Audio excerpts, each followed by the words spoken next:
Full time at the Hill Dickens Stadium, Manchester United 1, Everton 0, 3 points, back in the top 4 again. There wasn't a lot to really go off from this game, was there? I mean, not a beautiful watch by any stretch of the imagination. Obviously, Sesko comes away with the winner in the 71st minute. United hold on, and they get all 3 points. I had to muster up 5 things, but I do think there were 4 performances in particular that I want to highlight, and then one overall structural thing that I do want to touch on as my 5th thing. But we'll jump into it. Here are my 5 things for Manchester United 1, Everton 0. Number 1, was I going to start with anything other than one of the best keepers in the league right now? Lammes, from minute 1 coming into United shirt, has changed the way that we all feel about United defensively. And it's not like he's doing anything crazy. It's not like he's making Donnarumma-esque saves or Raya-esque saves, but there is a certain level of confidence that is shown from the back to the front when you have someone in net you know is going to make the right play and is going to make these saves when you need it. He won the Man of the Match award today because, if he doesn't play, like maybe Michael Keane's shot goes in, I can guarantee you it does last season. But even if you had just rewound to the first match weeks when Bayindir was in net, Everton score off of maybe multiple chances off of those corners. He was phenomenal today in that regard, even to the point where David Moyes was like, he played out of his mind, and maybe on another day we win the match because he's not playing or he doesn't play as well. He was fantastic. He had 11 recoveries, 2 high claims, 4 punches, 3 saves. He just makes it look easy, and I don't know how else to explain it other than it's just simple. It's simple with him, and it makes the game easier for the people in front of him because they know if there's a shot, there's a wicked shot like Keane takes, it's not going to fly into the top right corner every time. It's good stuff, and I'm really happy, and I feel very confident in his future here at United. It's been an awesome experience to have a goalie that doesn't throw the ball into his into his own net. So that is point number 1. Now let's get into point number 2, which is going to be Benjamin Sesko. I've done multiple videos on it at this point. I was shocked that he didn't start in this one because I thought that the game was meant for him. But fuck, this kid is wicked. I haven't felt this way about a striker, and I didn't feel about Højlund. I haven't felt maybe about a striker like this since Ibra. Like, even Ronaldo was like, it's a different kind of thing, but he's fast, he's clinical, and this time he didn't need much of a warm-up either. I think it's ridiculous what he's doing with the limited minutes that he's gotten. The super sub of super subs, I think he leads the league in goals off the bench now. He's scored 6 goals in 2026, and he's only started 3 matches. It's fucking ludicrous. Like, what he's doing right now is not normal. And people are going to try to make it normal because of his price tag that he went for in the summer. Like, I'm sorry, nobody else in the league is doing this. There's only like one guy that scores goals at that rate. And it's been Thiago, which is crazy in its own right. Like, even Haaland's not in that conversation right now. But that goal in particular, he starts it by being involved in the press and then pushing the ball back. The Cunha ball is brilliant. I'll talk about him a little later. But that sprint, if you haven't seen that second angle of him sprinting from the moment that the ball gets played from Cunha, it's a deadpan sprint with a guy who's got a head start, and he just beats him by like 10 yards. It's fucking ridiculous. Like, he is a freak athlete, and this is the one thing that I've been wanting to see United use him for, is let him be a freak athlete. Like, this is what City allow Haaland to do. And I'm not comparing the two in that sense, but when you have a freak of nature athlete, you have to let them be a freak of nature athlete. And he's not like a Samaka, and he's not like an Ibra in the sense of like the technical ability is always there, but the physical traits are always there. The running, the pressing, and the power, because that finish, while it should have been in the back of the net, it's clinical. And United have needed every single point that he's gotten. He's single-handedly, I think, gotten United 9 or 10 points over the last like 4 games. 5 games, whatever it is now. He's the reason that United have gone on and won games under Carrick, and he continues to be a valuable asset. I'd like to see him start some games down here in the future, but that's lesson number 2 is Benjamin Sesko. Now lesson 3, Diego Dalot continues to kind of impress me, and maybe it really was just a simple thing of like play him in a right back, limit really what he has to do, and you'll get better performances out of him. Out of the entire back line, I thought he had the best performance today. His runs in behind were really good. We didn't find him enough and often enough for my liking. He needs to get better in the final third. That's my only critique from this one, is he probably could have found a pass that would have been an assist. But in general in this one, he was great defensively. He got up and down the pitch well. He had 90% pass completion again. Another 90+% for him. He almost had a wicked goal. But Diego Dalot is one of those players that is polarizing because his bad moments can be really bad, but his good moments just don't really hit you in the same way. And I've fallen critical of this as well, and I think he's just been a really steady hand since the manager change. And as a leader, he's saying stuff in the press that's been great, and I just feel like he's a calming presence right now. The ball gets to him, and it sticks really well, and then it's laid off really neatly, and it's allowed him, Mainu, Casemiro, like they're all building a really good connection together, and he's making things tempo-wise feel a little simpler. And in that first half where United were kind of dominating possession, his counter press was great, his ball playing was great. It's just like, can we get that final third action out of Diego Dalot? Because that's the player of the year Dalot that we saw, is when you get the final third action.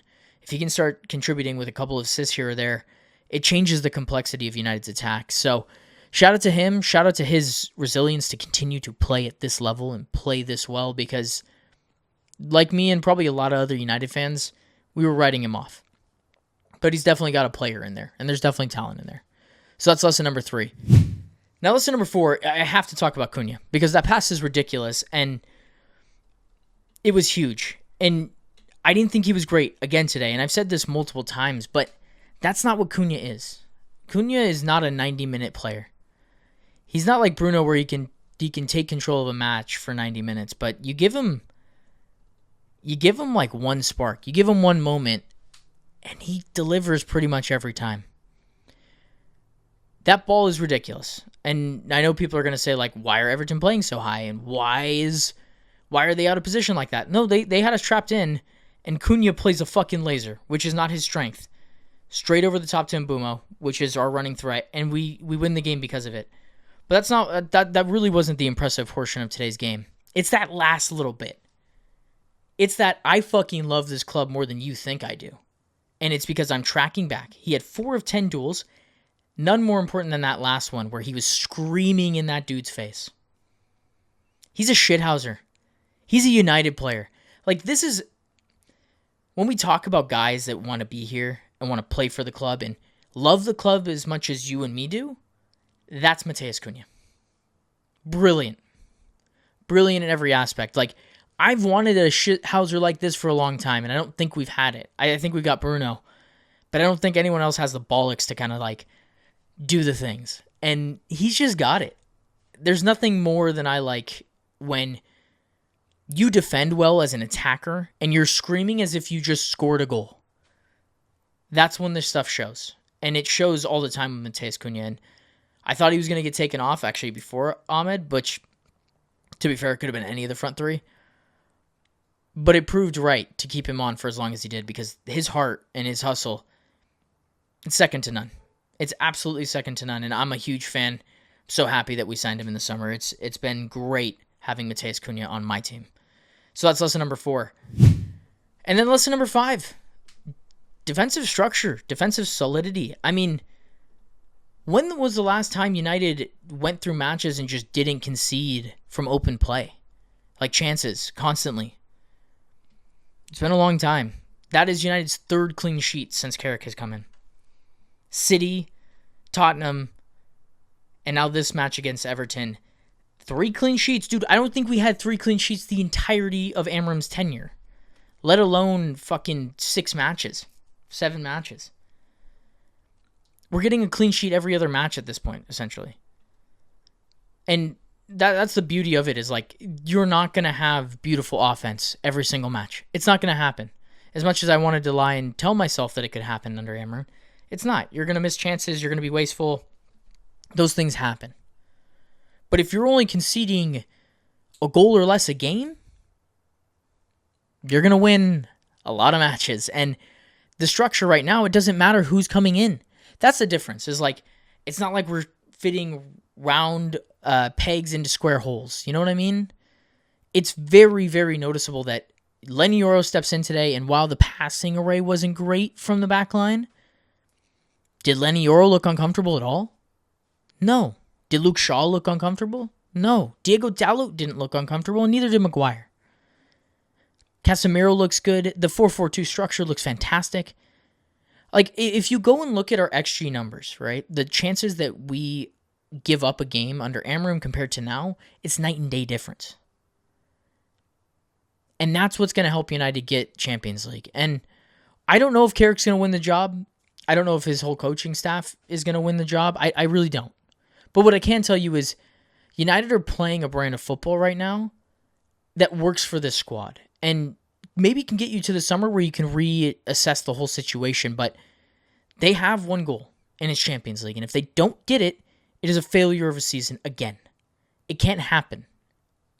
But the baseline performance now, from a defensive standpoint, is not one where we need to score 3 goals a match. It's just not. And that's awesome, because we haven't been able to say that. Under a 5-back or 3-back manager, however you want to look at it, we were unable to keep clean sheets, keep the ball out of our net, limit opposition chances. But now, we're doing all of those things. Simple structure, simple defensive principles. It's working for United. And long may it rain. But you know what? That's my 5 things. That's where I'm going to leave it. Is while it wasn't a pretty game and there wasn't a lot to dissect from the game itself, kind of ugly, United walk away with 3 points, and we move back into top 4. And Chelsea now have a difficult stretch of games. Liverpool have a super difficult stretch of games to end the year. United keep picking up 3 points, and they will be in the UCL spots when it's all said and done, because they're in the driver's seat. It's the people behind them that have to play catch-up now, and we haven't been in a spot like that in a long time, which is great. And you know what else is great? Commenting what you thought of the match, because I'm curious to hear what other people thought. I like I said, there wasn't a whole lot to go off of, so I'm curious if somebody's actually got something to say on the match, or just in general if you liked some of the points. Let me know. And if you like this stuff in general, you like our content, you like United stuff, you like Premier League stuff, or even if you're an American and you like MLS stuff, you want to learn a little bit about the LA Galaxy, drop us a subscribe here at the C.O.C. Network. You can find us on all socials. And I'll just kind of leave it there. I never know how to end these videos because I just am flowing for a little bit, but do all the things that make us continue to make videos. So subscribe, like, comment, share. And until the next video, which is our next podcast coming out tomorrow, I'll see you guys in the next one. Peace.